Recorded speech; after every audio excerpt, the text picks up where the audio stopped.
2 കൊരിന്ത്യർ 5-ാം അധ്യായം 14-15 വാക്യങ്ങൾ വീണ്ടും നമുക്ക് വായിക്കാം.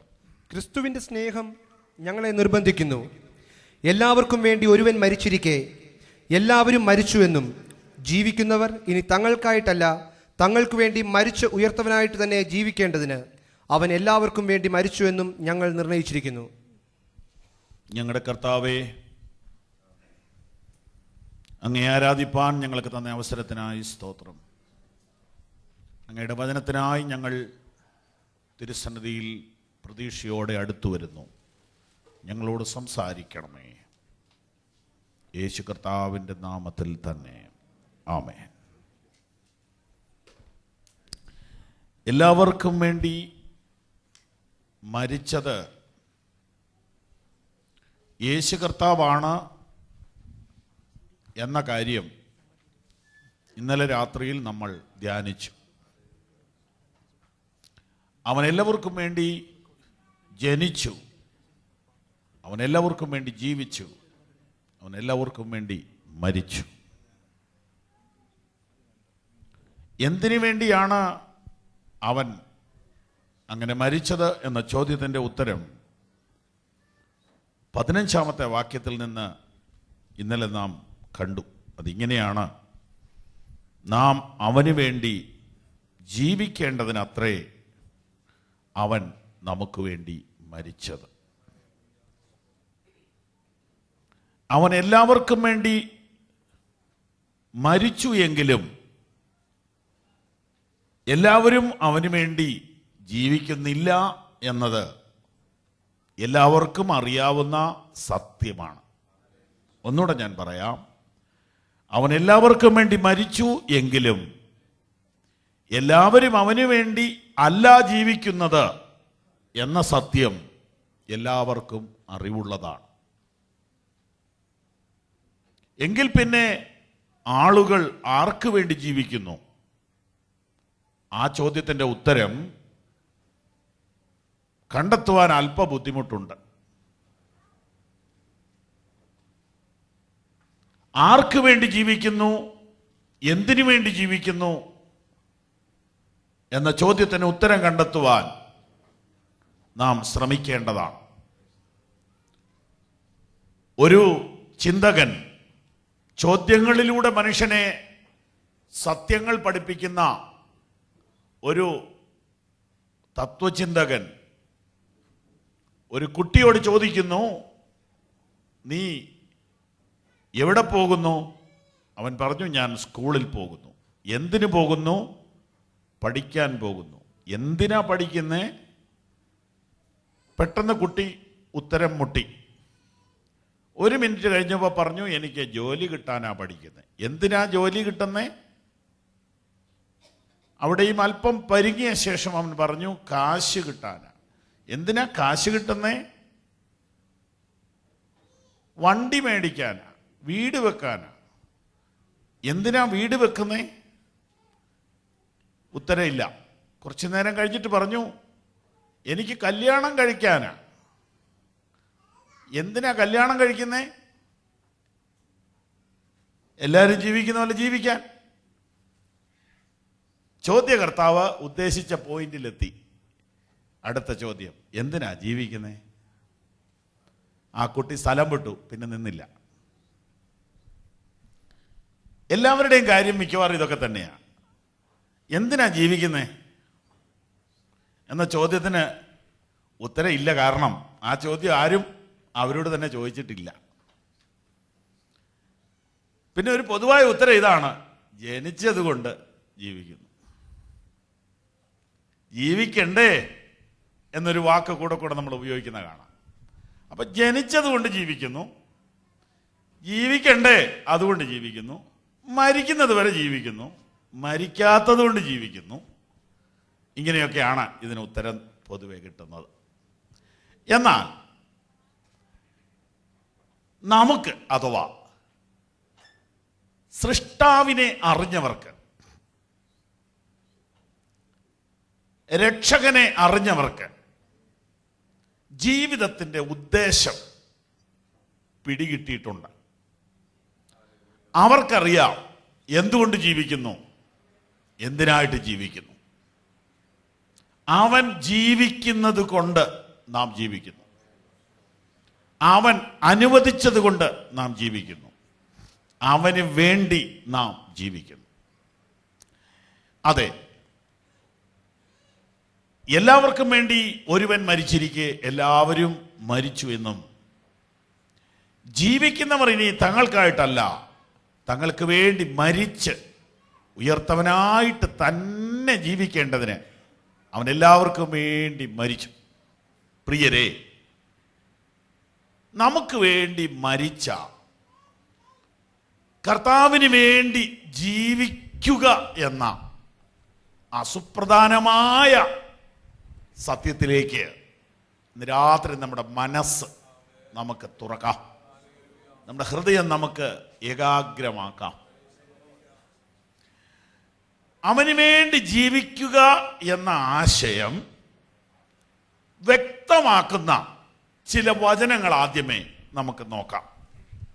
ഗലാത്യർ 2:20.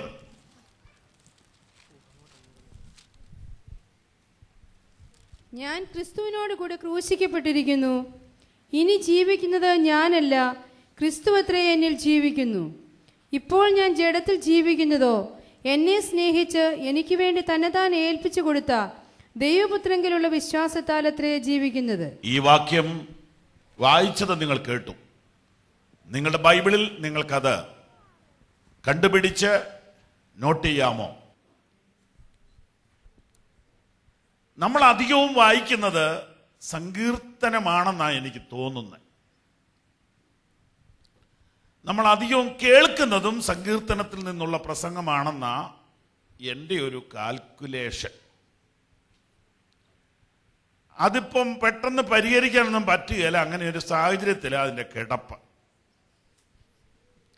എന്നാൽ നമ്മെ രൂപാന്തരപ്പെടുത്തുന്ന സത്യങ്ങളെല്ലാം പുതിയ നിയമത്തിലാ കിടക്കുന്നേ.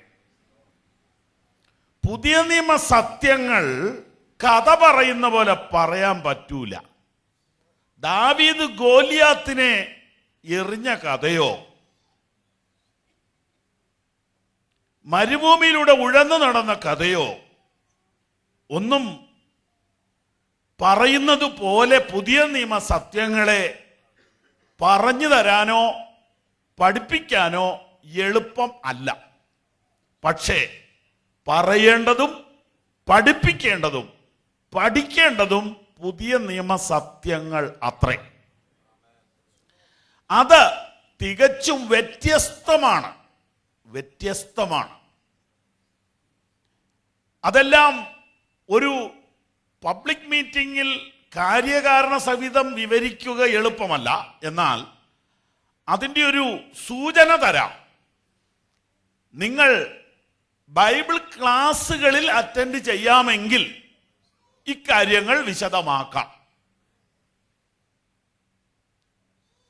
ജീവിതത്തെ രൂപാന്തരപ്പെടുത്തുന്ന സത്യങ്ങൾ അത്രേ പുതിയ നിയമ സത്യങ്ങൾ. ഇനി ജീവിക്കുന്നത് ഞാൻ അല്ല എന്നൊരാൾ പറയണമെങ്കിൽ അതത്ര എളുപ്പമൊന്നും അല്ല. ഞാൻ ആണ് ജീവിക്കുന്നത് എല്ലായിടത്തും.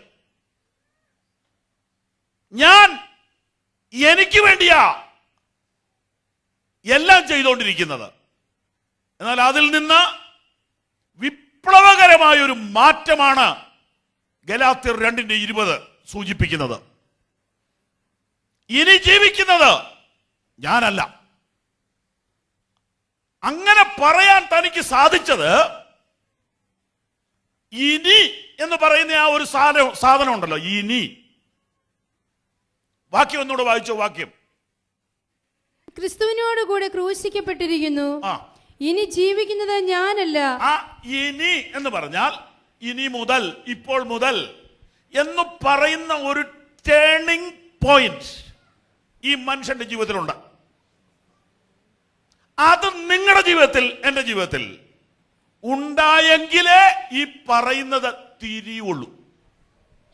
അതുണ്ടായില്ലെങ്കിൽ ഈ പറയുന്നത് നമുക്ക് മനസ്സിലാകൂല.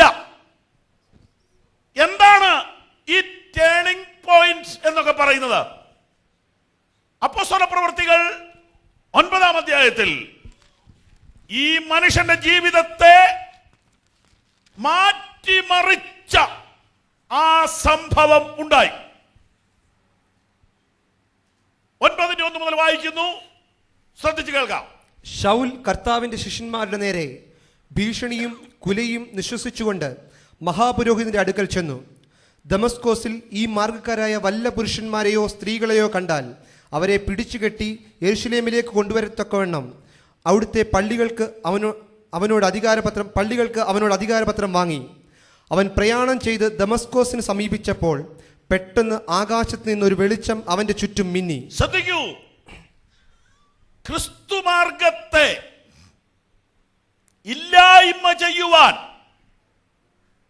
ഗവൺമെന്റ് തലത്തിൽ മതപരമായ മണ്ഡലങ്ങളിൽ നിന്ന് എല്ലാം വേണ്ടപ്പെട്ട ഒത്താശകൾ ചെയ്ത് അതിനുള്ള ലൈസൻസും സംഘടിപ്പിച്ചുകൊണ്ട് ഈ മാർഗത്തെ എന്നേക്കുമായി ഈ ഭൂമിയിൽ നിന്ന് തുടച്ചു നീക്കുവാൻ ഇറങ്ങിത്തിരിച്ച കരുത്തനായ ഒരു മനുഷ്യനാണ് പറഞ്ഞത്, ഇനി ജീവിക്കുന്നത് ഞാനല്ല, ക്രിസ്തു അത്രേ എന്നിൽ ജീവിക്കുന്നത്. എന്തുവായി വായിച്ചു വിടുന്ന വാക്കുകൾ?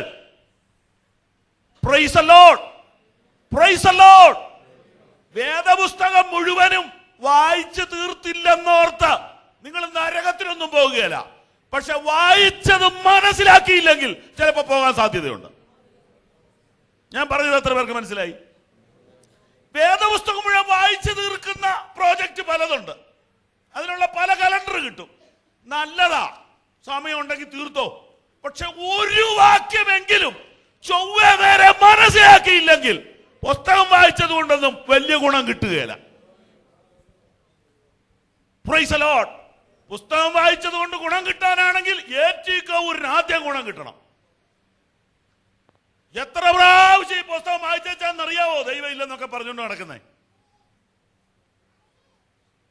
നോക്കൂ, ഗലാത്യർ 2:20 പറയുന്ന മനുഷ്യൻ ഇനി ഇനി ഇനി നിന്റെ ജീവിതത്തിൽ ഒരു ഇനിയുണ്ടോ? ജീവിതത്തിൽ ഒരു ചേഞ്ച് സംഭവിച്ച ദിവസമുണ്ടോ? ജീവിതത്തിൽ ഒരു മാറ്റം സംഭവിച്ച ദിവസമുണ്ടോ? ദൈവത്തെ മുഖാമുഖം കണ്ട ദിവസമുണ്ടോ? നിന്റെ ജീവിതത്തെ കീറി മുറിക്കുന്ന ദൈവിക ഇടപെടൽ നിനക്കുണ്ടായിട്ടുണ്ടോ? ഞാൻ ദൈവത്തിന്റെ ദൂത് പറയാൻ മാത്രം ഇട നിൽക്കുക. ഇതിൽ കൂടെ ലഭിക്കാൻ പോകുന്ന യാതൊരു ബെനിഫിറ്റുമല്ല ദൈവിക ദൂത് അറിയിക്കുക എന്ന ഏക ലക്ഷ്യമത്രേ ഈ മെസ്സേജിന്റെ പുറകിലുള്ളത്.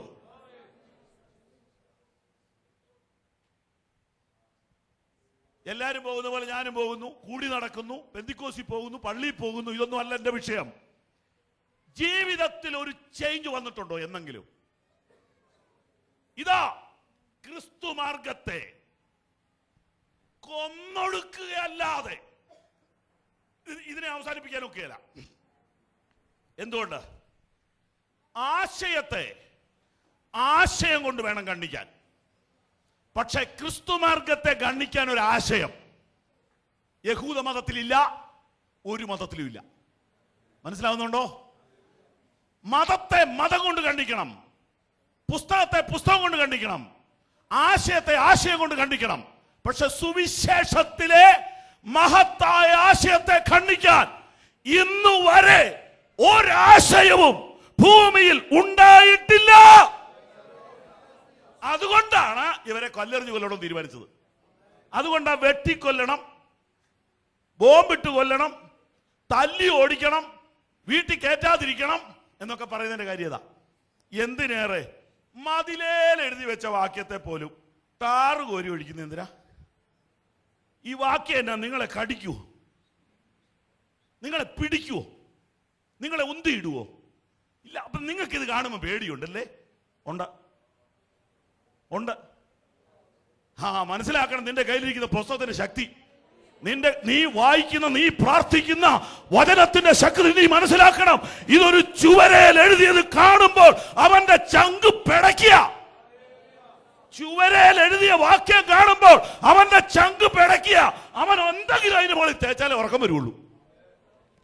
എന്നാൽ വല്ല ബോധം ഉണ്ടെങ്കിൽ ഇതിനേക്കാൾ നല്ലൊരു വാക്യം നിന്റെ മതിലെ നീ എഴുത. അത് വായിച്ചിട്ട് മനുഷ്യൻ ജയിച്ചാവട്ടെ. ഞാൻ ഇന്ന് രാത്രി എന്തോ ഒരു ശബ്ദം എടുക്കാവോ അത്രയും ശബ്ദം എടുത്ത് മുഴുവൻ ആരോഗ്യം ഉപയോഗിച്ച് പറയാം, ഇതിനെ ഖണ്ഡിക്കാൻ ഒരു പുസ്തകമില്ല, ഇതിനെ തിരുത്താൻ ഒരു ആശയമില്ല, ഇതിനെതിരെ ഒരു വ്യക്തിയും ഇന്നുവരെ എഴുന്നേറ്റിട്ടില്ല. കരങ്ങളടിച്ച് ദൈവത്തെ സ്തുതിക്കാമോ?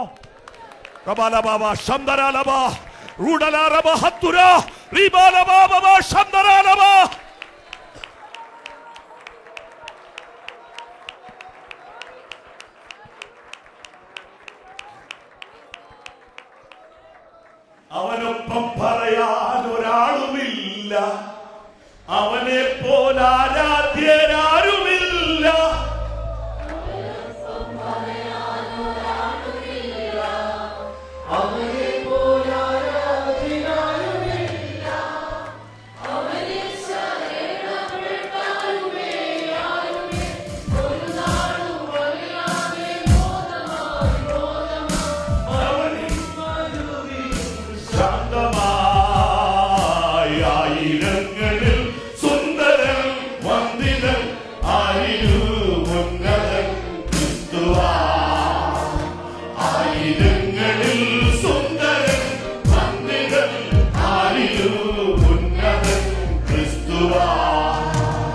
അവനൊപ്പം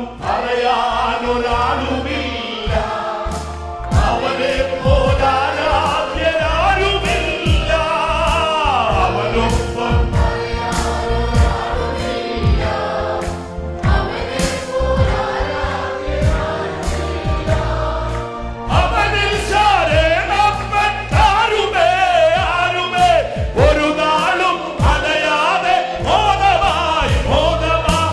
അവനിൽ ശരണപ്പെട്ടാരുമേ ആരുമേ ഒരു നാളും അലയാതെ ബോധമായി ബോധമായി. മരുവും മരുവിലും ശാന്തമായി ആയിരങ്ങളിൽ സുന്ദരൻ വന്ദിതൻ ആരിലും ഉന്നതൻ ക്രിസ്തുവാ. ആയിരങ്ങളിൽ സുന്ദരൻ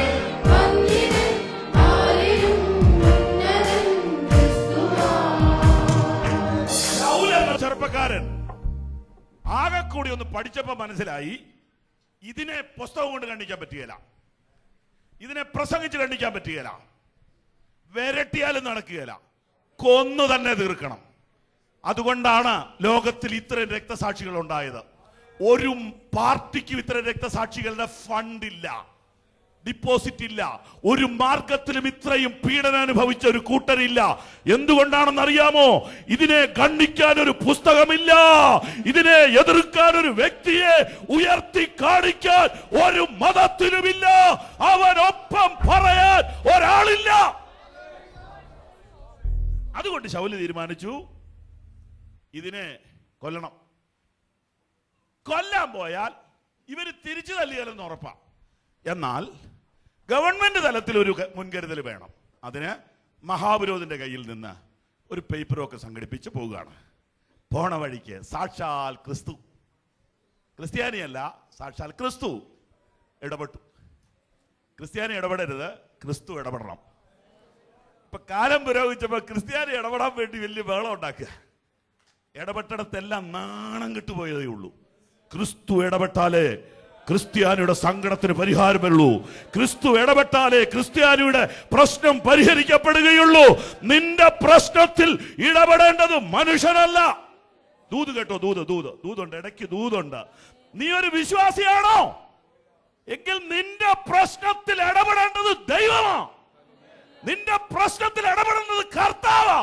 അതുവരെ വെയിറ്റ് ചെയ്യ. മനുഷ്യൻ ഇടപെടാൻ നീ ധൃതി വെക്കരുത്. രാഷ്ട്രീയക്കാരുടെ ഇടപെടലിന് വേണ്ടി നീ ധൃതി വെക്കരുത്. നിന്റെ വിഷയത്തിൽ ഇടപെടേണ്ടത് ദൈവമാണ്. അവൻ ആകാശം കീറി ഇറങ്ങി വന്നിടപെടും. അവൻ സിംഹത്തിന്റെ കുഴിയിൽ ഇറങ്ങി വന്നിടപെടും. അവൻ സമുദ്രത്തിന്റെ നടുവിൽ തിരമാലയുടെ മുകളിൽ ഇറങ്ങി വന്ന് ഇടപെടും. ഹല്ലേലൂയ. അങ്ങനെ ഇടപെട്ടെന്ന് ബോധ്യമുള്ളവരൊക്കെ ഒരു ഹല്ലേലൂയ ഉറക്കെ പറഞ്ഞേ. ഞാൻ വളരെ സന്തോഷത്തിലാണ്. ചെറിയൊരു പനിയായിട്ടാണ് ഇങ്ങോട്ട് വന്ന് ഇറങ്ങിയത് ഇന്നലെ.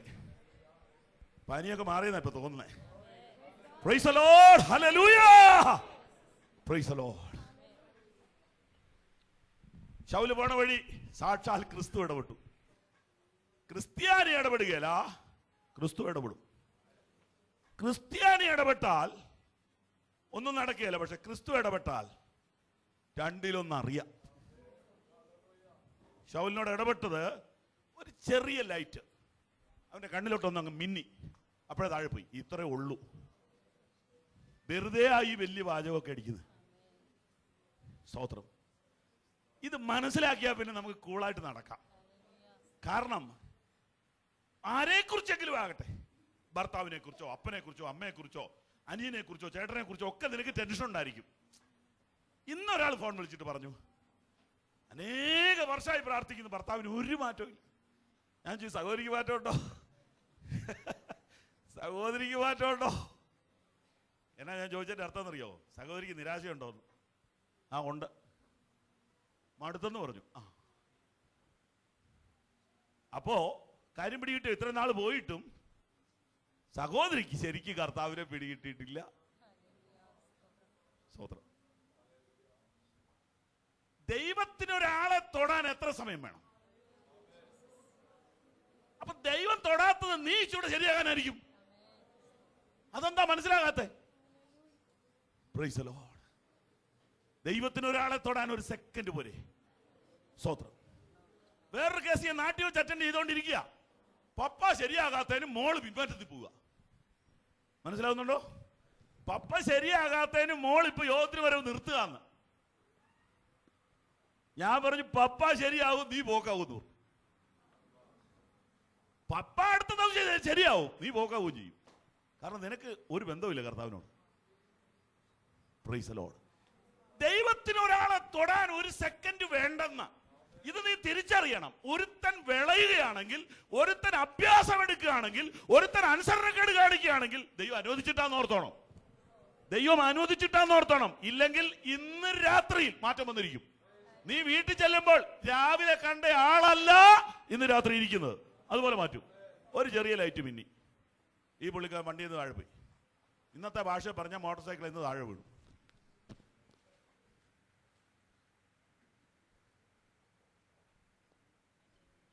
കണ്ണിന്റെ കാഴ്ച അന്നേരം പോയി. അത്ര ഭയങ്കര ലൈറ്റ് അടിച്ചത്. അതാ മനസ്സിൽ വെച്ചോണ്ടാണ് ഗലാത്യർ 2:20 എഴുതിയത്. ഇനി കാരണം സംഗതിയൊക്കെ എനിക്ക് പിടികിട്ടി. ഇനി ജീവിക്കുന്നെങ്കിൽ കർത്താവ് എന്നെ ജീവിക്കും, ഞാൻ ജീവിക്കുകയില്ല. യേശുവിനെ ശരിക്കും മനസ്സിലാകാത്തതുകൊണ്ടാണ് ഈ 50-50 പ്രസ്ഥാനം. മിക്കവാറും എല്ലാവരും 50-50 പ്രസ്ഥാനമാണ്. അതിന്റെ മലയാളത്തിലെ പേരെന്നാണെന്നറിയോ? താൻ പാതി ദൈവം പാതി. എവിടെ എഴുതിയിരിക്കുന്നത്? ഏത് പുസ്തകം? എത്ര അധ്യായം? എത്ര വാക്യം? ഓർമ്മയുള്ളവരെന്ന് പറയാവോ? സംഖ്യാപുസ്തകം ഇല്ലല്ലേ? ആ, എന്റെ ബൈബിളിലില്ല. അങ്ങനെ പുസ്തകത്തിലില്ലാത്ത എത്ര സാധനം നമ്മൾ പറയുന്നത്? അവനോന്റെ വിശ്വാസം അവനോനെ രക്ഷിക്കും. ഈ പുസ്തകത്തിലില്ല. അങ്ങനെ പലതുണ്ട്. അപ്പൊ ഇനി എന്ന് അദ്ദേഹം പറഞ്ഞത് ഈ ലൈറ്റ്നിങ്ങിന്റെ കാര്യമാണ്. ഇനി ജീവിക്കുന്നത് ഞാനല്ല, ക്രിസ്തു അത്രേ എന്നിൽ ജീവിക്കുന്നു. ഇങ്ങനെ ജീവിതത്തിൽ ഒരു മാറ്റം വന്ന ദിവസം ഓർമ്മയുണ്ടോ? ഹല്ലേലൂയ എന്ന് പറഞ്ഞാൽ കർത്താവിനെ മുഖാമുഖം കാണുന്ന ദിവസം, ദൈവശക്തി തിരിച്ചറിയുന്ന ദിവസം, ദൈവ സാന്നിധ്യം തിരിച്ചറിയുന്ന ദിവസം, ദൈവത്തിന്റെ ഇടപെടൽ മനസ്സിലാക്കുന്ന ദിവസം. അതാണ് ഒരു മനുഷ്യന്റെ മാനസാന്തരം. അതാണ് ഒരു മനുഷ്യന്റെ സമർപ്പണം. അതാണ് ഒരു മനുഷ്യന്റെ രൂപാന്തരം. അവിടെ വെച്ച് അദ്ദേഹം ഒരു തീരുമാനമെടുത്തു. ഇനി എനിക്ക് ജീവിക്കാൻ പറ്റുകയില്ല. യൗവനം, ചൂടുള്ള രക്തം, നല്ല ബുദ്ധിയുള്ള സമയം, കണ്ണിന് ഏറ്റവും കാഴ്ചയുള്ള സമയം, നല്ല കേൾവി, നല്ല പവറുള്ള സമയത്താണ് ആള് കൊലാപ്സ് ആയത്. അപ്പോസ്തലപ്രവൃത്തി 9 വായിച്ചുകൊണ്ടിരിക്കുന്ന ഭാഗം അങ്ങ് കണ്ടിന്യൂ ചെയ്തു.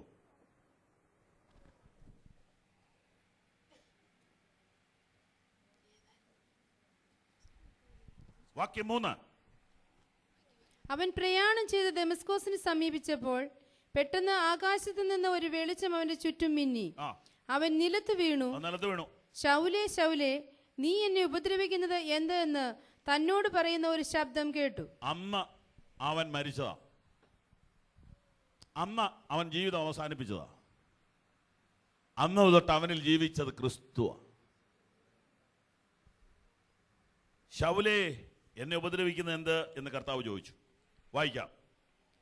നീ ആരാകുന്നു കർത്താവേ എന്ന് അവൻ ചോദിച്ചതിന്, നീ ഉപദ്രവിക്കുന്ന യേശു ആകുന്നു ഞാൻ. നീ എഴുന്നേറ്റ് പട്ടണത്തിൽ ചെല്ലുക, നീ ചെയ്യേണ്ടുന്നത് അവിടെ വെച്ച് നിന്നോട് പറയും എന്ന് അവൻ പറഞ്ഞു. ആമേൻ. വായിച്ചോ. അവനോടുകൂടെ പ്രയാണം ചെയ്ത പുരുഷന്മാർ ശബ്ദം കേട്ടു, എങ്കിലും ആരെയും കാണാതെ മരവിച്ചു നിന്നു. ശൗൽ നിലത്തു നിന്ന് എഴുന്നേറ്റ് കണ്ണു തുറന്നാറെ ഒന്നും കണ്ടില്ല. അവർ അവനെ കൈക്ക് പിടിച്ച് ദമസ്കോസിൽ കൂട്ടിക്കൊണ്ടുപോയി. അവൻ 3 ദിവസം കണ്ണു കാണാതെയും തിന്നുകയോ കുടിക്കുകയോ ചെയ്യാതെയും ഇരുന്നു. ഇതായിരുന്നു അവന്റെ ജീവിതത്തിലെ രൂപാന്തരത്തിന്റെ സമയം. ആ സമയത്ത് ആ ദേശത്തുള്ള ഒരു പ്രാർത്ഥനാ മനുഷ്യന് ദൈവം ഒരു വെളിപ്പാട് കൊടുത്തു.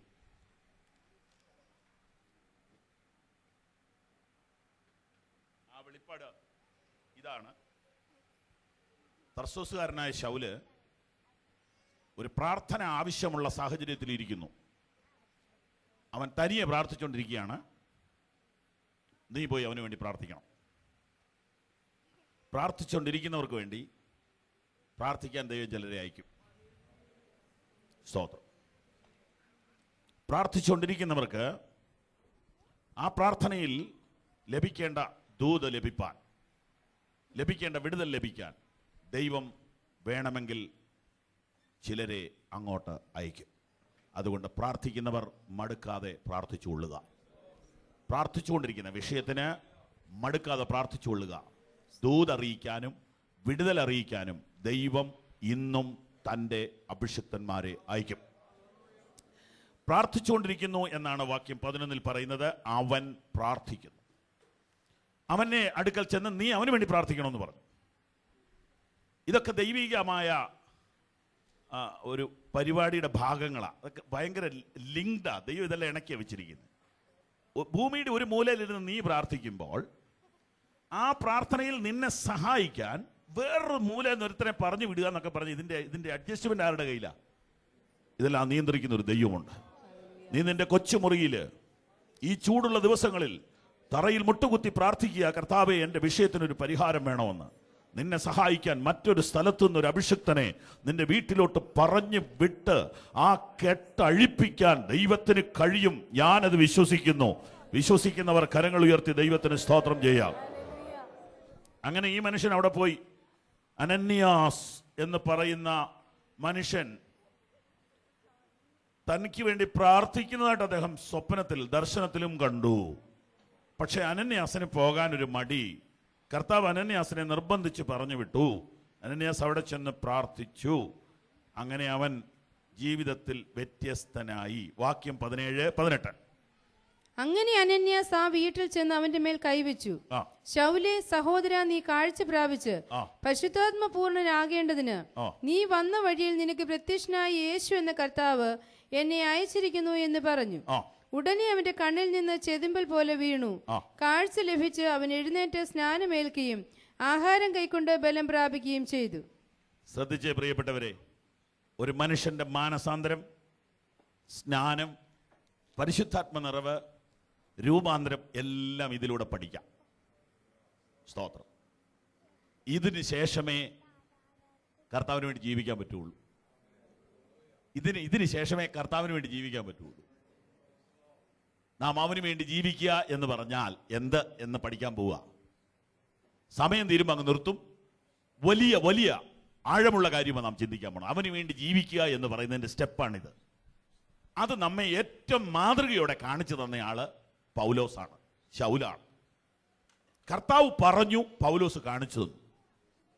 കർത്താവിന് വേണ്ടി എങ്ങനെ ജീവിക്കാം, കർത്താവിന് വേണ്ടി ജീവിക്കുന്നത് എങ്ങനെ എന്ന് നമ്മെ പഠിപ്പിക്കുന്നത് ഇദ്ദേഹമാണ്. ഇദ്ദേഹം പറയുകയാണ്, ഞാൻ ഒരു ദിവസം കർത്താവിൻ്റെ മുമ്പിൽ കീഴടങ്ങി. ഞാൻ ഒരു ദിവസം കർത്താവിൻ്റെ മുമ്പിൽ എന്നെ 100% സറണ്ടർ ചെയ്തു. എൻ്റെ സകല കണക്കൂട്ടലുകളും ഞാൻ മാറ്റിവെച്ചു. എൻ്റെ പ്രോജക്റ്റ് എല്ലാം ഞാൻ മാറ്റിവെച്ചു. ദൈവത്തിന് വേണ്ടി ഞാൻ ജീവിക്കുമെന്ന് പറഞ്ഞു. പിന്നീടുള്ള എൻ്റെ പ്രോജക്റ്റ് ദൈവത്തിൻ്റെ പ്രോജക്റ്റാണ്. പിന്നീടുള്ള എൻ്റെ സകല പരിപാടികളും കർത്താവിൻ്റെതാണ്, എൻ്റേതല്ല, ദൈവത്തിൻ്റെതാണ്. അങ്ങനെ ഞാൻ എന്നെ പൂർണ്ണമായി എൻ്റെ കർത്താവിന് വിട്ടുകൊടുത്ത ഒരു ദിവസം എൻ്റെ ജീവിതത്തിൽ ഉണ്ട്. അങ്ങനെ ഞാൻ ഇനി എന്ത് ചെയ്യണമെന്നറിയാതെ വിഷമിച്ച് കണ്ണും കാണാതെ പ്രാർത്ഥിച്ചുകൊണ്ടിരിക്കുക. കണ്ണ് കാണാതെ ആയി എന്നൊക്കെ പറയുന്നത് എന്നാണെന്നറിയാവോ? നമ്മുടെ സകല പദ്ധതികളെയും ദൈവം അങ്ങോട്ട് തകർത്തിട്ട് ദൈവത്തിന്റെ പദ്ധതി നമ്മിലൂടെ ചെയ്യാൻ തുടങ്ങുന്നതിനെയാണ് അത് കാണിക്കുന്നത്. സ്തോത്രം. ആ ഒരു അനുഭവം എന്ത് മനോഹരമാണെന്നറിയാവോ? സ്തോത്രം, സ്തോത്രം, സ്തോത്രം, സ്തോത്രം, സ്തോത്രം, സ്തോത്രം. അതാണ് ആ കണ്ണിന്റെ കാഴ്ച പോയി എന്നൊക്കെ പറയുന്നത്. അങ്ങനെ ഇരിക്കെ അനന്യാസ് ആ വീട്ടിൽ ചെന്ന് അവന്റെ മേൽ കൈവച്ചു പ്രാർത്ഥിക്കുന്നത് ഒരു മോശം കാര്യമല്ല. പക്ഷെ അതിന് ആത്മനിറവ് വേണം, അതിനൊരു ദൈവകൃപ വേണം, അതിനൊരു സ്നേഹം വേണം, അതിനൊരു അധികാരം വേണം. അതൊക്കെ ചെറുതായിട്ട് കാണുകയോ വേണ്ടെന്ന് പറയുകയോ ഒക്കെ ചെയ്യുന്നവർക്ക് അറിവില്ലാത്തത് കൊണ്ടാണ്. ഈ മനുഷ്യൻ ദൈവാത്മനിയോഗത്തോടെ ഈ തീവ്രവാദിയുടെ, ഈ ടെററിസ്റ്റിന്റെ തലയിലോട്ട് കൈവച്ചു. മനസ്സിലാക്കണം, അക്കാലത്തെ ഒരു പേടി സ്വപ്നമാണ് ശൗല്. ഒരു ക്രിസ്തീയ വിശ്വാസി അയാളെ കണ്ടാൽ നേരെ നോക്കുകയില്ല, അത്ര ഭീകരനാണ്. അയാളുടെ തലയിലോട്ട് കൈവയ്ക്കത്തക്കവണ്ണം അയാളെ ഇരുത്തിയവനാ ദൈവം. അയാളുടെ കണ്ണങ്ങനെയായി, അയാൾക്ക് കാണാൻ മേലാണ്ടായി. അയാൾ ഇരിക്കുക മുട്ടുകുത്തി. ഈ ദൈവദാസൻ ചെന്ന് തലയിലോട്ട് കൈവച്ചു. തലയിൽ കൈവച്ചിട്ട് എന്താ പറഞ്ഞെന്ന് നോക്കിയേ. ശൗലേ, സഹോദരാ, നീ കാഴ്ച പ്രാപിച്ച് പരിശുദ്ധാത്മ പൂർണ്ണൻ ആകേണ്ടതിന് നീ വന്ന വഴിയിൽ നിനക്ക് പ്രത്യക്ഷനായ കർത്താവ് എനിക്ക് പ്രത്യക്ഷനായി. ഹല്ലേലൂയാ, ഹല്ലേലൂയാ. ഈ യേശു ഇന്ന് രാത്രിയിൽ ജീവിക്കുക.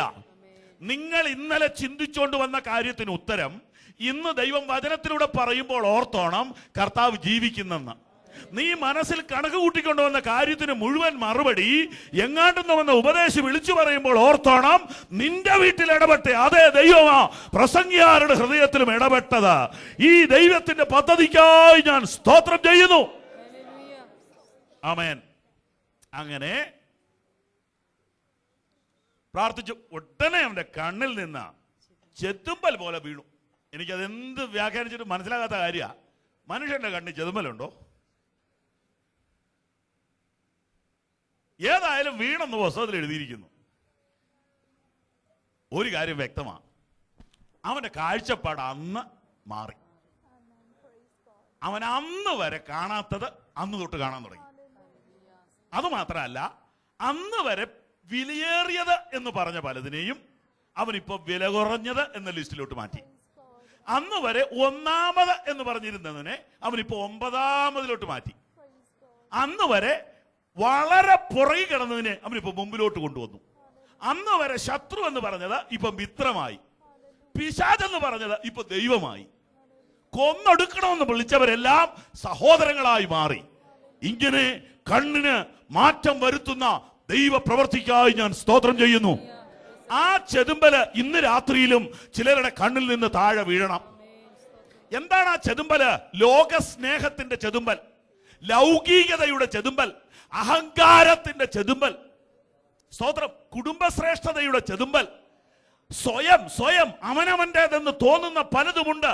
ഇതെല്ലാം അടർന്നു താഴോട്ട് വീണ് കഴിയുമ്പോൾ പറയും, ഇനി ജീവിക്കുന്നത് ഞാനല്ല, ഇനി ജീവിക്കുന്നത് ഞാനല്ല, ക്രിസ്തു അത്രേ എന്നിൽ ജീവിക്കുന്നത്. ഈ മാറ്റം വന്ന ദിനം ഓർത്ത് ഇന്ന് രാത്രി കരങ്ങൾ ഉയർത്തി ദൈവത്തെ സ്തുതിച്ചാട്ടെ. Hallelujah, hallelujah. അതെ, ഈ മാറ്റം വന്നതാണ് എന്നെയും നിങ്ങളെയും ഇവിടം വരെ കൊണ്ടുവന്നത്. അങ്ങനെ ഒരു മാറ്റം വന്നപ്പോൾ അദ്ദേഹം ഉടൻ തന്നെ എന്ത് ചെയ്തു എന്ന് അവിടെ എഴുതിയിരിക്കുകയാണ്. അവൻ എഴുന്നേറ്റ് സ്നാനമേറ്റു. സ്നാനം ഒരു പുതിയ കാര്യമല്ല. അത്ര വലിയ കാര്യവുമല്ല, സാധാരണ കാര്യമാണ്. യേശു കർത്താവിനെ ഒരുവൻ രുചിച്ചറിഞ്ഞു കഴിയുമ്പോൾ, കർത്താവിന് വേണ്ടി ജീവിക്കാൻ തീരുമാനിച്ചു കഴിയുമ്പോൾ ഉടൻ ചെയ്യേണ്ട കാര്യം അവസാനം 10 കൊല്ലം കഴിഞ്ഞ് ചെയ്യേണ്ടതല്ല, 20 കൊല്ലം കഴിഞ്ഞ് ചെയ്യേണ്ട കാര്യമല്ല. ഇതിനെന്തോ ഇതിനു മാത്രം പഠിക്കാനുള്ളേ? സ്തോത്രം. അപ്പോ സ്നാനം വൈകുന്നതിന്റെ കാരണം സ്നാനത്തെ കുറിച്ചുള്ള വെളിപ്പാടില്ലാഞ്ഞിട്ടല്ല, കർത്താവിനെ കുറിച്ചുള്ള വെളിപ്പാട് കുറഞ്ഞതുകൊണ്ടാണ്. സ്നാനത്തെ കുറിച്ച് ഒരുപാട് വെളിപ്പാടൊന്നും വേണ്ട. യേശുവിനെ കാണേണ്ടതുപോലെ കണ്ടാൽ പിറ്റേ ദിവസം സ്നാനമാണ്. Price the Lord. ഇന്ന് രാത്രിയിൽ ഇവിടെ വന്നതിൽ എത്ര പേർക്ക് ഈ വെളിപ്പാട് കിട്ടാനുണ്ട്? സത്യസന്ധമായ ഒരു ഹൃദയമാണെങ്കിൽ ഇന്ന് രാത്രി കർത്താവ് നിങ്ങളോട് പറയുക, ഇനി വൈകണ്ട. പരമാർത്ഥമായ ഒരു ഹൃദയമാണെങ്കിൽ ഇന്ന് രാത്രി കർത്താവ് പറയുക, ഇനി വൈകണ്ട, ഇനി വൈകണ്ട. ഇന്ന് തന്നെ തീരുമാനിക്ക്, എനിക്ക് സ്നാനപ്പെടണം. ഇന്ന് തന്നെ തീരുമാനിച്ചോ, എനിക്ക് സ്നാനപ്പെടണം. അതെ, അവൻ എഴുന്നേറ്റ് സ്നാനമേറ്റു.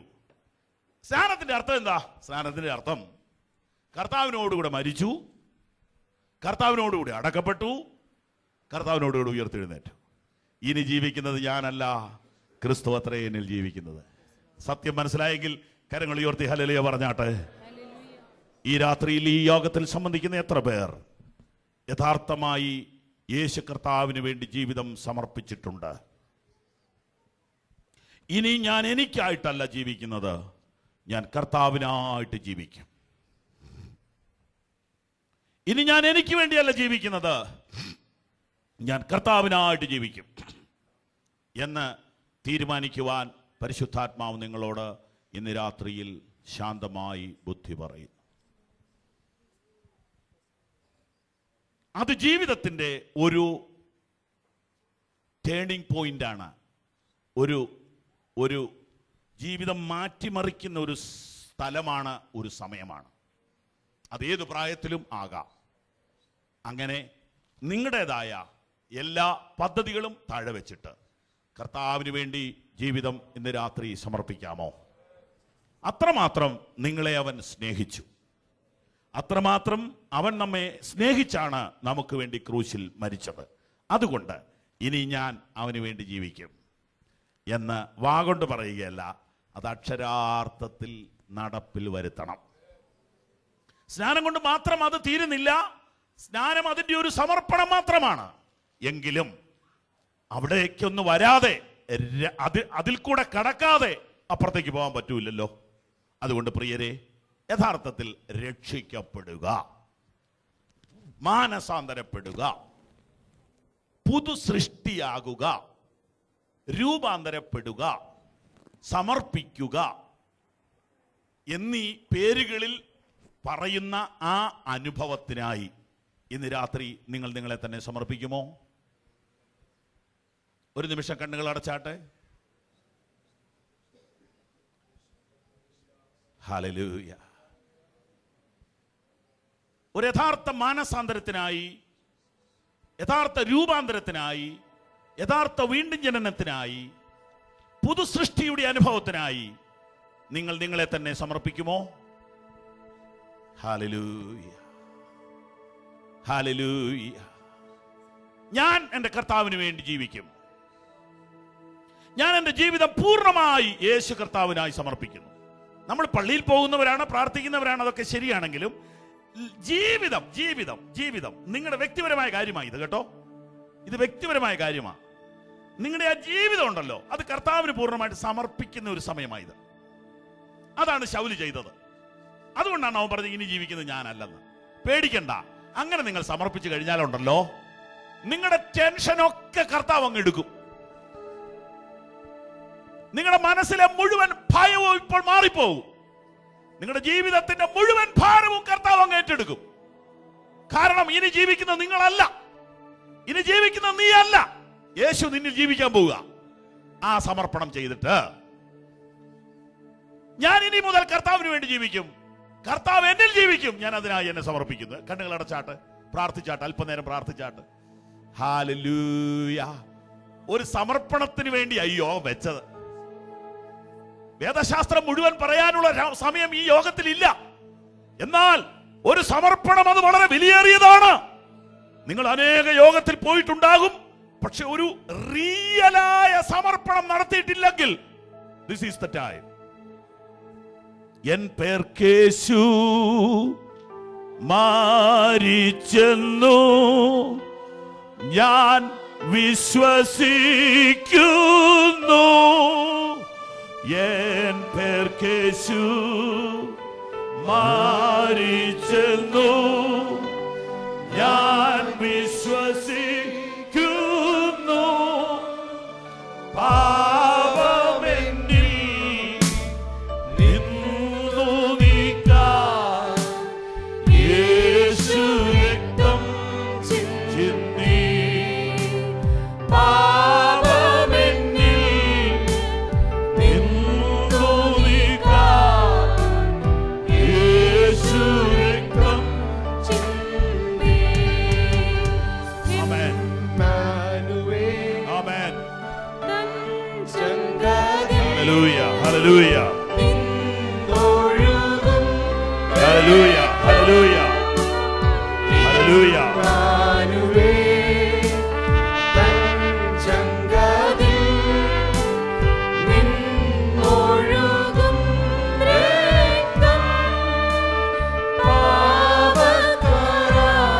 ഹല്ലേലൂയ. ഇത് സമർപ്പണത്തിന്റെ സമയമാണ്. ഇത് സമർപ്പണത്തിന്റെ സമയമാണ്.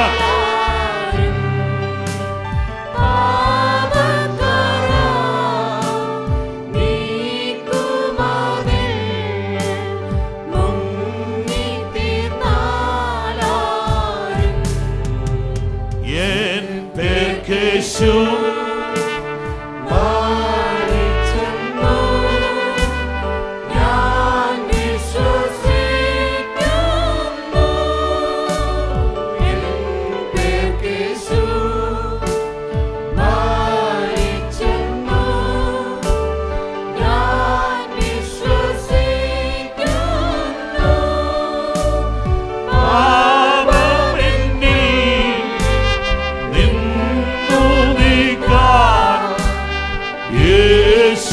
രക്തം ചിന്തി. പാപമെന്നിൽ നിന്നു നീക്കാൻ യേശു രക്തം ചിന്തി. ഇന്ന് രാത്രിയിൽ നിങ്ങളുടെ സമർപ്പണം ദൈവത്തോട് പറയാമോ? എനിക്ക് വേണ്ടി ജനിച്ച്, എനിക്ക് വേണ്ടി മരിച്ച് ഉയർത്തെഴുന്നേറ്റ യേശുവിന് വേണ്ടി ഞാൻ എൻ്റെ ജീവിതത്തെ സമർപ്പിക്കുന്നു. ഇതിനു മുമ്പ് അങ്ങനെയുള്ള സമർപ്പണം നിങ്ങൾ ചെയ്തിട്ടുണ്ടോ? ഇന്ന് രാത്രിയിൽ ദൈവാത്മാവ് നിങ്ങളോട് ഇടപെടുന്നു. എല്ലാവരും കണ്ണടച്ച് പ്രാർത്ഥിച്ചുകൊണ്ടിരിക്കുന്ന ഈ സമയത്ത് നിങ്ങളുടെ സകല ചിന്താഭാരവും രോഗവും കുടുംബ പ്രശ്നവും ഒക്കെ കർത്താവിലേക്ക് അങ്ങ് വെച്ചോ. നിങ്ങളെ ദൈവത്തിന് കൊടുക്കുകയാണെങ്കിൽ നിങ്ങളുടെ പ്രശ്നവും കൂടി അവൻ എടുത്തു കഴിഞ്ഞു, നിന്റെ ടെൻഷനും കൂടി അവൻ എടുത്തു കഴിഞ്ഞു, നിന്റെ മക്കളുടെ കാര്യവും കൂടി അവൻ എടുത്തു കഴിഞ്ഞു, നിന്റെ വിവാഹത്തിന്റെ കാര്യം, നിന്റെ ഭാവിയുടെ കാര്യം, നിന്റെ ജോലിയുടെ കാര്യം അവൻ എടുത്തു കഴിഞ്ഞു. യെസ്, ഗ്യാരണ്ടിയാ, ഇത് ഉറപ്പാ, ഇത് ആധികാരികമാ. നിന്റെ സമർപ്പണത്തിന്റെ മുമ്പിൽ കർത്താവ് അത് ചെയ്യും. നിന്റെ വഴി യഹോവയെ ഫലമേൽപ്പിക്കാം, അവനിൽ തന്നെ ആശ്രയിക്കാം, അവനത് നിർവഹിക്കും. ഞാൻ ഇന്നു മുതൽ കർത്താവിനായി ജീവിക്കുവാൻ എന്നെ തന്നെ സമർപ്പിക്കുന്നു എന്ന് തീരുമാനിക്കുന്നവർ കൈ ഉയർത്തിപ്പിടിച്ചാൽ ധൈര്യമായിട്ട് ഉയർത്തിപ്പിടിച്ചോ, മറ്റാരും നോക്കണ്ട. എല്ലാവരും പ്രാർത്ഥിച്ചുകൊണ്ടിരുന്നു. ഹല്ലേലൂയ. എൻ പേർക്കേശു മരിച്ചെന്നു ഞാൻ വിശ്വസിക്കുന്നു. എൻ പേർക്കേശു മരിച്ചെന്നു ഞാൻ വിശ്വസിക്കുന്നു. പാപമെന്നിൽ നിന്നു നീക്കാൻ യേശു രക്തം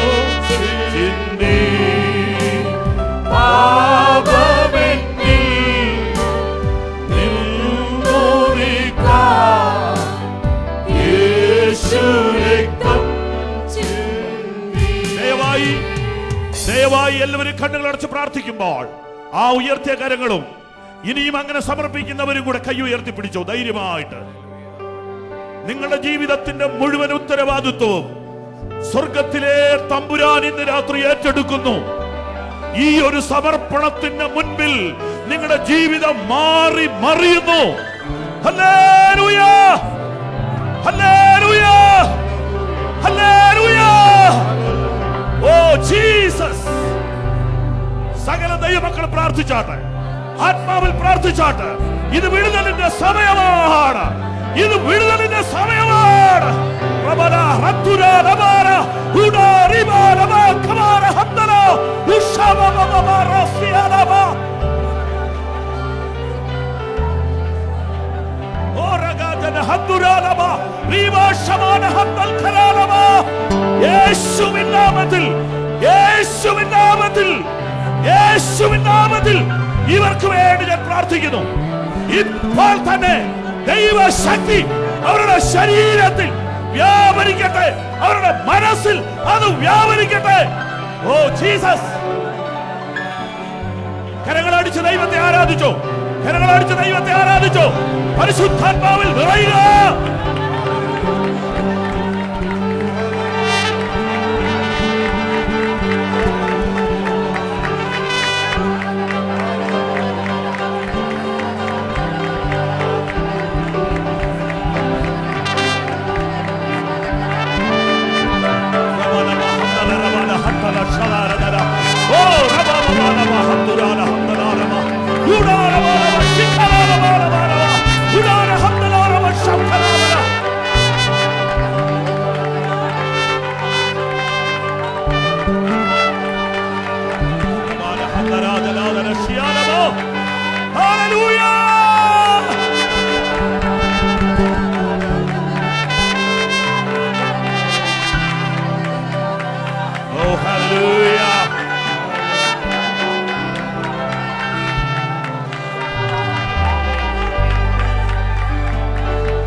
നമുക്ക് വളരെ കുറച്ച് സമയമേ ഉള്ളൂ.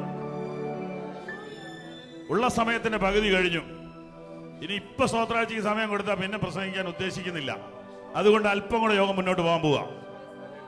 സ്തോത്രകാഴ്ചയല്ല പ്രധാനം, ദൂതാ പ്രധാനം. ശ്രദ്ധിച്ചോ, ഇന്ന് രാത്രി ദൈവം നിങ്ങളെ തൊടുവാൻ ആഗ്രഹിക്കുന്നു. ഒരു ബാലകന്റെ കയ്യിലെ 5 അപ്പം യേശുവിന്റെ കയ്യിലോട്ട് കൊടുത്തു.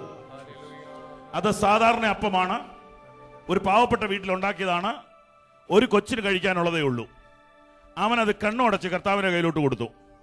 കർത്താവ് അതിനെ തൊട്ടു, കർത്താവ് അതിനെ വാഴ്ത്തി, കർത്താവ് അതിനെ അനുഗ്രഹിച്ചു, കർത്താവ് അതിനെ നുറുക്കി. 1000 അല്ല, 10,000 അല്ല, 20,000 അല്ല, അനേകം കഷണങ്ങളായി അത് വർദ്ധിച്ചു. ഇതുപോലെ നിന്റെ ജീവിതത്തെ യേശുവിന്റെ കയ്യിലോട്ട് കൊടുത്താൽ അവൻ ആദ്യം അതിനെ തൊടും, രണ്ടാമൻ അവനെ വാഴ്ത്തും, മൂന്നാമൻ അതിനെ നുറുക്കും. അവൻ 1000 അനുഗ്രഹമാക്കി മാറ്റും. ഇന്ന് രാത്രി നിന്നെ ദൈവം അനുഗ്രഹമാക്കി മാറ്റും. നിന്റെ ദൈവം 1000 അനുഗ്രഹമാക്കി മാറ്റും. നിന്റെ സമർപ്പണം ശരിയാണെങ്കിൽ, നിന്റെ സമർപ്പണം ശരിയാണെങ്കിൽ, നിന്റെ സമർപ്പണം ശരിയാണെങ്കിൽ ദൈവം നിന്നെ 10,000 ഉപകരണമാക്കി മാറ്റും. എന്റെ സ്വന്തം കാര്യം എങ്ങനെ നടത്തുമെന്ന് ഭാരപ്പെടുന്ന നിന്നെ അനേകരുടെ കാര്യം നടത്താൻ ദൈവം പ്രാപ്തനാക്കാൻ പോകുന്നു.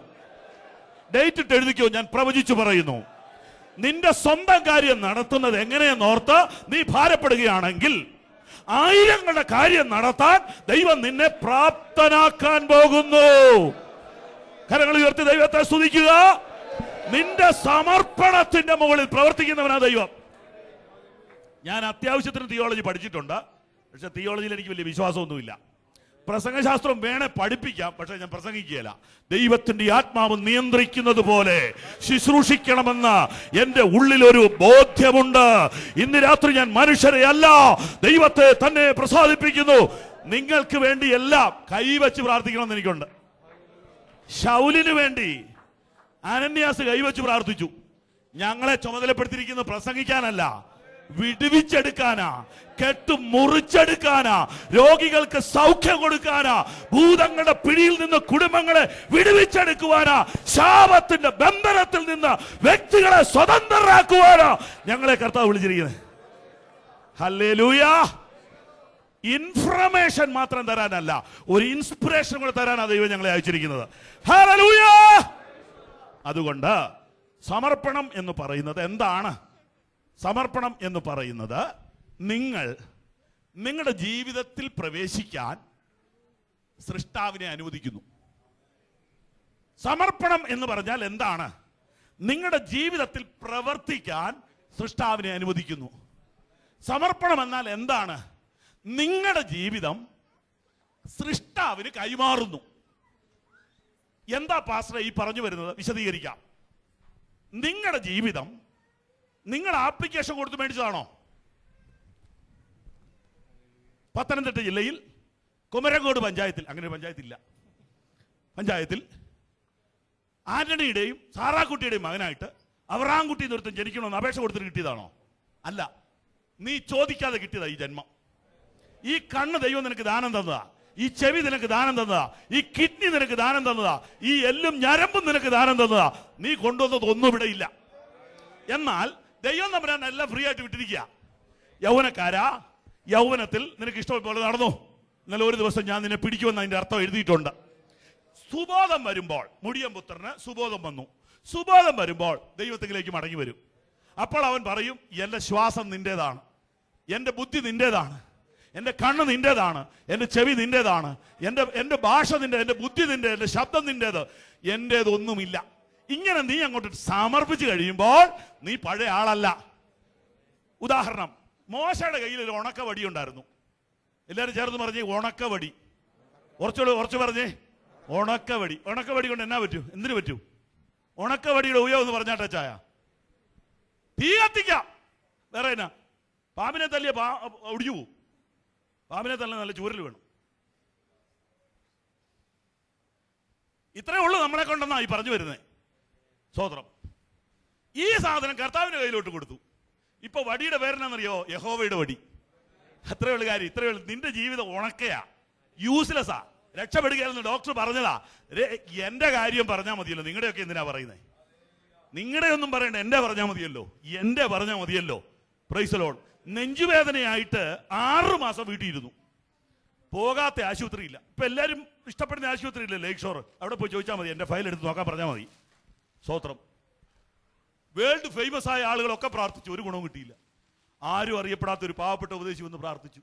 അപ്പൊ എന്റെ മുറിയിൽ ഒരു ലൈറ്റ് മിന്നുന്ന പോലെ എനിക്ക് തോന്നി. അന്ന് തൊട്ട് ഗ്രാജുവലി വിടുതലായി. എനിക്ക് ഹാർട്ടിന് ഒരു കുഴപ്പമില്ല കേട്ടോ. അല്ലെ ഇത്ര വെച്ചെടുക്കാൻ പറ്റുമോ? ആശുപത്രി പോയിട്ട് ഒന്നും കണ്ടുപിടിച്ചില്ല. അത് അവിടെ കിടക്കട്ടെ.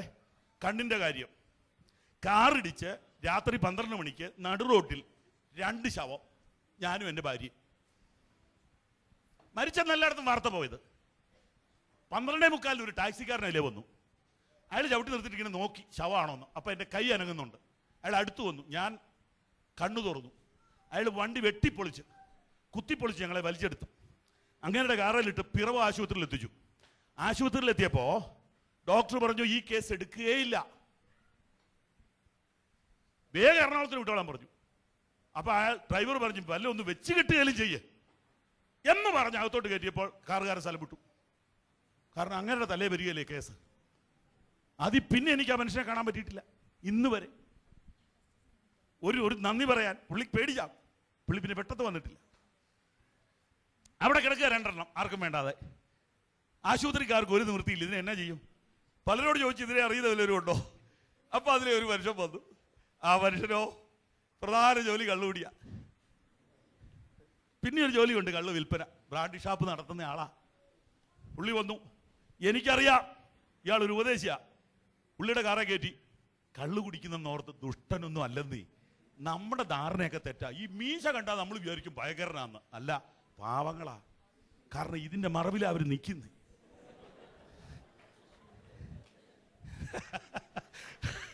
Price the Lord. അടുത്ത് ഇടപെട്ട് നോക്ക്, വലിയ മീശയുള്ളവരൊക്കെ ശുദ്ധ പാവങ്ങളാ. സ്വതന്ത്രം. അത് വേറെ വിഷയം. പുള്ളി നല്ല മനുഷ്യനായിരുന്നു. പുള്ളിയുടെ വണ്ടിയെ കയറ്റി ഈ 2 ഡെഡ് ബോഡി ആയിട്ട് പുള്ളി എറണാകുളത്തിന് വിട്ടു. പുള്ളി ഇപ്പൊ സാക്ഷി പറയുന്നത് കേൾക്കണോ? ഞാൻ ജീവിതത്തിൽ ആദ്യമായിട്ട് ദൈവത്തെ വിളിച്ചത് അന്നാ. അതെന്തിനാ? എൻ്റെ കാറേ കിടന്ന് മരിക്കരുത്, ആശുപത്രി ചെന്നിട്ട് മരിച്ചോട്ടെ. സന്ധ്യയായി ഉഷസുമായി കഥ അങ്ങ് ചുരുക്കുകയാണേ. 30 ദിവസം കഴിഞ്ഞ് ഞങ്ങൾ പുറത്തു വന്നപ്പോൾ ഈ മനുഷ്യൻ പറഞ്ഞത് എനിക്ക് സ്നാനപ്പെടണമെന്നാ. ഈ കൊണ്ടുപോയ പുള്ളി. സ്തോത്രം. ഇതാ ഈ ഉണക്കവടിയുടെ കഥ പറഞ്ഞു വന്നതാ. എന്തിനു കൊള്ളാം, എന്തിനു കൊള്ളാം. നിനക്ക് എത്ര ഡിഗ്രി ഉണ്ടെങ്കിലും, നിനക്ക് എത്ര പൈസ ബാഗിലുണ്ടെങ്കിലും, ഇന്ന് രാത്രി നീ താഴെ വീണ തീർന്നു. കൃമിയ കൃമിയ കൃമിയ കൃമിയ നാറുന്ന വെറും ശവമാ. നിന്നെ ഒന്നിനും കൊള്ളില്ല. ദൈവം നിന്നെ ഉയർത്തിയാൽ, ദൈവം നിന്നെ ഉപയോഗിച്ചാൽ, ദൈവം നിന്നെ അനുഗ്രഹിച്ചാൽ നിന്നെ തടയാൻ ആർക്കും കഴിയില്ല. ഇതാ സമർപ്പണം എന്ന് പറഞ്ഞാൽ. സമർപ്പണം എന്ന് പറഞ്ഞാൽ മോശയുടെ ഉണക്കവടി തമ്പുരാന്റെ കയ്യിലോട്ട് കൊടുത്തു. എന്റെ പൊന്നെ, വായിച്ചു നോക്കണം പുറപ്പാട് പുസ്തകം. ആ വടി കണ്ടാൽ നദി ഞെട്ടു. എത്ര പേർക്ക് ഞാൻ പറഞ്ഞ മനസ്സിലായി? വർഷങ്ങളായിട്ട് ഒഴുകുന്ന പുഴ, അതിന്റെ കുറുകെ വടി ഇങ്ങനെ പിടിച്ചു. പുഴ അവിടെ നിന്നു. ദൂത് മനസ്സിലാക്കണം. നിന്നെ ദൈവത്തിന് കൊടുത്താൽ, നിന്നെ ദൈവത്തിന്റെ കയ്യിൽ വിട്ടുകൊടുത്താൽ, നിന്നെ അവന്റെ കയ്യിൽ വിട്ടാൽ, ഇന്ന് നീ ഇരിക്കുന്ന ആളല്ല, നിന്നെ ആകെ മാറ്റാൻ ദൈവത്തിന് കഴിയും. ഇതൊരു ഓർഡിനറി കൺവെൻഷൻ അല്ല. ദൈവത്തിന്റെ ആത്മാവ് വ്യക്തികളെ തൊടുന്ന ദിവസമാണ്. രൂപാന്തരപ്പെടുത്തുന്ന രാത്രിയാണ്. ഉപയോഗശൂന്യമെന്ന് കരുതിയ ചിലരെ ഉപയോഗമുള്ളവരാക്കി മാറ്റുന്ന രാത്രിയാണ്. ആർക്കും വേണ്ടാത്തവരെന്ന് കരുതിയവരെ പ്രയോജനപ്പെടുത്തുന്ന രാത്രിയാണ്. രോഗശാന്തി, ദൈവത്തിന്റെ പ്രവൃത്തി ഇന്ന് രാത്രി ഹോളിനകത്ത് ആളി കത്തുകയാ. ഒരറ്റം മുതൽ മറ്റേ അറ്റം വരെ പരിശുദ്ധാത്മാവിന്റെ വ്യാപാര ശക്തി ഒഴുകുകയാ. ദൈവത്തെ സ്തുതിക്കാൻ ആരംഭിച്ചോ? ദൈവത്തെ സ്തുതിക്കാൻ ആരംഭിച്ചോ? അഭിഷേകം പ്രാപിക്കാനുള്ളവർ, അഭിഷേകം പ്രാപിക്കാനുള്ളവർ ഇന്ന് രാത്രി പ്രാപിക്കും. രോഗശാന്തി പ്രാപിക്കാനുള്ളവർ ഇന്ന് രാത്രി പ്രാപിക്കും. അശുദ്ധാത്മ ശക്തിയിൽ നിന്ന് വിടുതൽ പ്രാപിക്കേണ്ടവർ ഇന്ന് രാത്രി പ്രാപിക്കും. കൃപാവരങ്ങൾ പ്രാപിക്കേണ്ടവർ ഇന്ന് രാത്രി പ്രാപിക്കും. ശുശ്രൂഷ, ശുശ്രൂഷ, ശുശ്രൂഷ പ്രാപിക്കും. ശുശ്രൂഷ പ്രാപിക്കും. Jesus, hallelujah. എല്ലാവരും എഴുന്നേറ്റ് നാട്ടെ. സർവവും യേശുനാഥനായി സമർപ്പണം ചെയ്തിടുന്നു സ്നേഹമോടെ ഞാൻ. സർവവും യേശുനാഥനായി സമർപ്പണം ചെയ്തിടുന്നു സ്നേഹമോടെ ഞാൻ. എന്റെ ബുദ്ധിയും എന്റെ ശക്തിയും നീ എനിക്കു തന്നതൊക്കെയും, എന്റെ ബുദ്ധിയും എന്റെ ശക്തിയും നീ എനിക്കു തന്നതൊക്കെയും, സർവവും യേശുനാഥനായി സമർപ്പണം ചെയ്തിടുന്നു സ്നേഹമോടെ ഞാൻ. ഓ, സർവവും യേശുനാഥനായി സമർപ്പണം ചെയ്തിടുന്നു സ്നേഹമോടെ ഞാൻ. എന്റെ ജ്ഞാനവും എന്റെ ധനവും നീ എനിക്കു തന്നതൊക്കെയും, എന്റെ ജ്ഞാനവും എന്റെ ധനവും നീ എനിക്കു തന്നതൊക്കെയും, സർവവും യേശുനാഥനായി സമർപ്പണം ചെയ്തിടുന്നു സ്നേഹമോടെ ഞാൻ. സർവവും യേശുനാഥനായി സമർപ്പണം ചെയ്തിടുന്നു സ്നേഹമോടെ സ്നേഹമോടെ ഞാൻ എന്റെ രോഗവും എന്റെ സൗഖ്യവും നീ എനിക്കു തന്നതൊക്കെയും എന്റെ രോഗവും എന്റെ സൗഖ്യവും നീ എനിക്കു തന്നതൊക്കെയും സർവവും യേശുനാഥനായി സമർപ്പണം ചെയ്തിടുന്നു സ്നേഹമോടെ ഞാൻ സർവവും യേശുനാഥനായി സമർപ്പണം ചെയ്തിടുന്നു സ്നേഹമോടെ ഞാൻ എന്റെ ബുദ്ധിയും എന്റെ ശക്തിയും നീ എനിക്കു തന്നതൊക്കെയും എന്റെ ബുദ്ധിയും എന്റെ ശക്തിയും നീ എനിക്കു തന്നതൊക്കെയും സർവവും യേശുനാഥനായി സമർപ്പണം ചെയ്തിടുന്നു സ്നേഹമോടെ ഞാൻ ഓ സർവവും യേശുനാഥനായി സമർപ്പണം ചെയ്തിടുന്നു സ്നേഹമോടെ ഞാൻ എന്റെ ആയുസ്സും എന്റെ ഭാവിയും നീ എനിക്കു തന്നതൊക്കെയും എന്റെ ആയുസ്സും എന്റെ ഭാവിയും ഓ നീ എനിക്കു തന്നതൊക്കെയും സർവവും യേശുനാഥനായി സമർപ്പണം ചെയ്തിടുന്നു സ്നേഹമോടെ ഞാൻ സർവവും യേശുനാഥനായി സമർപ്പണം ചെയ്തിടുന്നു സ്നേഹമോടെ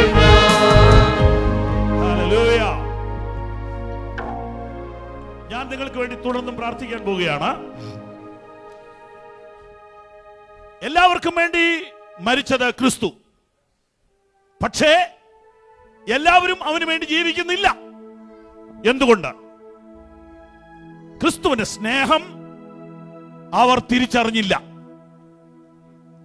എന്നാൽ നമ്മൾ അത് തിരിച്ചറിഞ്ഞു. അവൻ എല്ലാവർക്കും വേണ്ടി മരിച്ചെങ്കിലും അവന് വേണ്ടി ജീവിക്കുവാൻ തീരുമാനിച്ചത് കുറച്ചുപേരേ ഉള്ളൂ. എന്നാൽ ഇന്ന് രാത്രി അനേകർ ഇവിടെ തീരുമാനിച്ചിരിക്കുകയാണ്. സ്വതന്ത്രം കരങ്ങൾ ഉയർത്തി ഹല്ലേലൂയ പറഞ്ഞാട്ട്. നിങ്ങളെ തുടർന്നുള്ള മീറ്റിങ്ങുകളിൽ കൊണ്ടുവരുന്നതിന് ഈ കൂട്ടായ്മ സഹായിക്കും.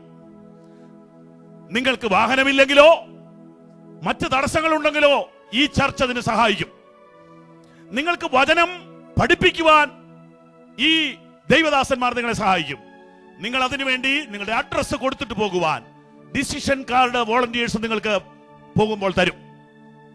ഇന്നത്തെ യോഗത്തിന്റെ ക്രമീകരണം പറയുകയാണ്. എൻ സങ്കടങ്ങൾ സകലവും തീർന്നുപോയി എന്നുള്ള പാട്ട് കൊയർ പാടുമ്പോൾ ഒരു പരിശുദ്ധാത്മാഭിഷേകത്തിന് വേണ്ടിയോ രോഗശാന്തിക്ക് വേണ്ടിയോ രൂപാന്തരത്തിന് വേണ്ടിയോ ആഗ്രഹിക്കുന്നവർ മുന്നോട്ട് നടന്നു വരണം. നിങ്ങൾക്ക് വേണ്ടി ഞങ്ങൾ കൈവച്ച് പ്രാർത്ഥിക്കും. ആ സമയത്ത് വോളണ്ടിയേഴ്സ് ഓഫറിംഗ് വരാത്തവരുടെ കയ്യിൽ നിന്ന് എടുക്കുകയും ചെയ്യാം. പാട്ട് ചേർന്ന് പാടാം. ഇന്ന് രാത്രി ദൈവം നിങ്ങളെ തൊടുന്ന രാത്രി അത്രേ. ഇന്ന് രാത്രി നിങ്ങൾ ധൃതി പിടിച്ച് ഓടിപ്പോകരുത്. പരിശുദ്ധാത്മാവിന്റെ ശക്തിയേറിയ ഒരു അഭിഷേകം. ഓഫറിംഗ് പെട്ടെന്ന് അങ്ങ് തീരും. അത് കഴിഞ്ഞ് നമുക്ക് ദൈവത്തെ കുറെ നേരം ആരാധിക്കാം. ഇന്ന് രാത്രി ഒരു വിടുതൽ ശരീരത്തിലും മനസ്സിലും അനുഭവിച്ച് തന്നെ നിങ്ങൾ മടങ്ങിപ്പോകും. പാട്ട് ചേർന്ന് പാടാം, കരങ്ങളടിച്ചു പാടാം, ഉത്സാഹത്തോടെ പാടാം. വേഗത്തിൽ മുന്നോട്ട് വരാം പ്രാർത്ഥനയ്ക്ക് ആവശ്യമുള്ളവർ.